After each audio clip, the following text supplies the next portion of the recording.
दाढ़ी वाला मुसन्निफ़ हसनैन जमाल। ये शहर चाय पीने नहीं देता।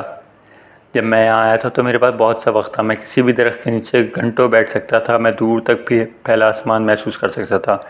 मुझे हवा की सरसराहट अपने कानों में थपकी महसूस होती थी। धूप अच्छी लगती थी। गर्मियों की धूप भी मुझे बागों से दूर नहीं भगाती थी। मैं हौस में सांस ले सकता था। मैं घास से उठने वाली महक को सूंघ सकता था। मैं सबके 6 शेड्स गिनवा सकता था। इनके नाम बता सकता था। मुझे बारिश में नहाना पसंद था। जितनी मर्ज़ी तेज़ बारिश हो जाती मैं नहाता रहता। मुझे बारिश में चलने वाली हवा से ठंड नहीं लगती थी। मैं नंगे पाँव 35 गलियों में भागते भागते पूरे शहर पर बारिश के गंदे पानी पर छींटे उड़ा सकता था। जरासीम मेरे दोस्त थे। मुझे पर नालों के नीचे खड़े होकर इनका प्रेशर अपना सर पर महसूस करने में मज़ा आता था। बारिश के बाद धुला आसमान, चमकती धूप और गहरे सब दरख्त किसी तस्वीर की तरह मेरे दिमाग में हैं। वो इधर इस गली के आखिर कोने से एक गाड़ी नमूदार हुई थी। वो गाड़ी एक मेहरबान चेहरा चला रहा था। वो मेरे बाप का दोस्त था। इसने मुझे प्लास्टिक की एक गेंद तोहफे में दी। इस गेंद के अंदर नामालूम क्या चीज़ भरी थी। इसे जितनी ज़ोर से ज़मीन पर मारा जाता वो उतनी तेज़ी से वापस आती और अंदर मौजूद लिक्विड में सितारे झिलमिलाते। वो गेंद मैंने कभी पहले नहीं देखी थी। वो टिप्पा खा के इस तेज़ी से निकलती कि इसके पीछे आंखें दौड़ाना मुश्किल हो जाता है। एक दफ़ा इसे खींच के ज़मीन पर जो मारा तो वापस नहीं आई। किसी चीज़ के वापस ना आने से ये मेरा पहला तारुफ था। मौत से मेरा दूसरा तारुफ इस वक्त हुआ जब मैं गुलाबी ख़मीज़ और नीली पतलून पहन कर स्कूल जाता था। सर्दियाँ आ चुकी थीं। मोटी सी एक जैकेट पहने हुए मैं स्कूल गया था। वहाँ क्लास के बीच में आकर किसी ने बताया था कि इसको छुट्टी दी जाए, इसके दादा की वफ़ात हो चुकी है।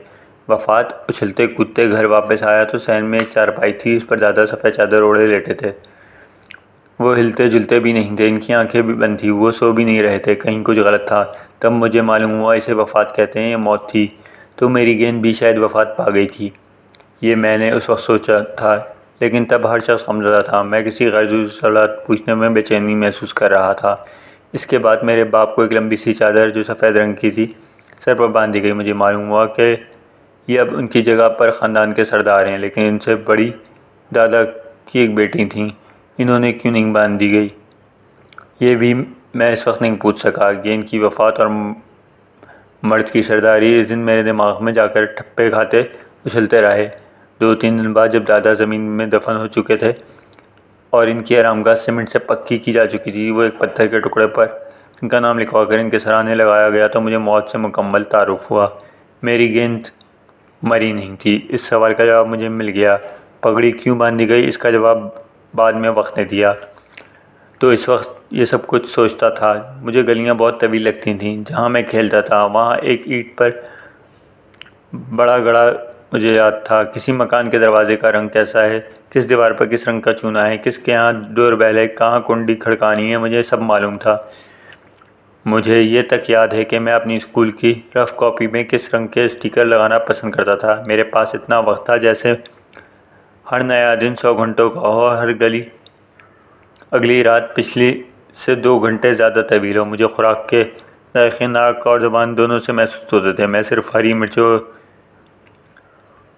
या दही के ज़ोर पर रोटी नहीं खाता था। हर चीज़ का अलग अलग जायका, अलग अलग खुशबू, सब कुछ मेरे दिमाग पर नक्श थी। मेरी दुनिया में अभी सोडे की बोतलों का इजाफा नहीं हुआ था। चाय लेकिन मुझे पसंद थी। चाय बड़ों का मशरूब था, मगर मैं ज़िद करता तो मिल जाती थी। एक कप चाय कितने मज़ेदार और कितनी देर तक पीते रहता, ये मुझे अच्छी तरह याद है। पहले मैं इसके ऊपर प्लेट रख के भाप से जो पानी बनता वो सूंघता, इसे एक खतरा पीता, फिर चाय के ऊपर बन जाने वाली झिल्ली चम्मच से उठा के दूर कहीं फेंक देता था। चाय वाला कप नाक के पास करता तो एक जानी पहचानी सी खुशबू आती थी। दूध उबालते हुए घर की औरतें इसमें इलायची ज़रूर डालती थीं, तो वही खुशबू चाय में मौजूद होती थी। वो इतनी दबी हुई खुशबू होती कि अब शायद इसे सूंघने में का तस्वीर भी नहीं कर सकता। फिर मैं पहला घूंट भरता था।